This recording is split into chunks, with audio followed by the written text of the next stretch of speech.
les deux sagesses. Est-ce que la parole de Dieu nous avertit qu'il y aurait deux sagesses, que les chrétiens pourraient avoir une sagesse charnelle et une sagesse spirituelle? Que dit la parole de Dieu? En Jacques 3,15, une telle sagesse ne vient pas d'en haut, elle est au contraire terrestre, purement humaine, démoniaque. Et en Jacques 3,17, la sagesse d'en haut est tout d'abord pure, ensuite porteuse de paix, douce, conciliante, pleine de compassion, etc. Ces deux sagesses sont complètement opposées.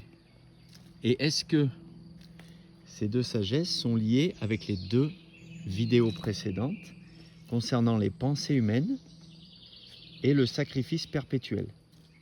Dans les vidéos précédentes, les pensées humaines, on voyait les avertissements de Dieu sur les dangers de rester dans ces pensées humaines, car infiltrées par le diable. On avait des indices en Matthieu 16, 23, en Luc 9, 54 et en Matthieu 5, 37. Et en parallèle, littéralement opposé, Dieu nous demandait de faire un ascèse spirituel. C'est le sacrifice perpétuel. Un ascèse qui nous demande au contraire, d'être non seulement pas dans nos pensées humaines liées au monde, mais d'être en tout temps liés avec lui par son esprit, par des psaumes, des cantiques, des prières, des louanges, etc. Et on avait des indices en Hébreux 13, 15, et même plus que des indices. Est-ce que nous n'avions pas des directives claires? 1 Thessaloniciens 5, 17, Éphésiens 5, 19.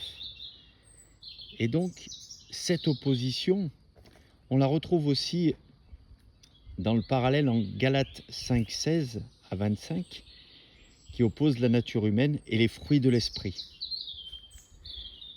Avec tous ces parallèles et mises en garde, doit-on faire le sacrifice perpétuel, ce fameux ascèse qui nous unit en tout temps à l'Esprit de Dieu?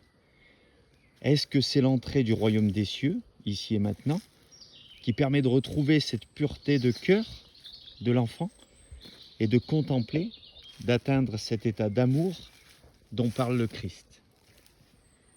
Que Dieu nous guide, soyez bénis.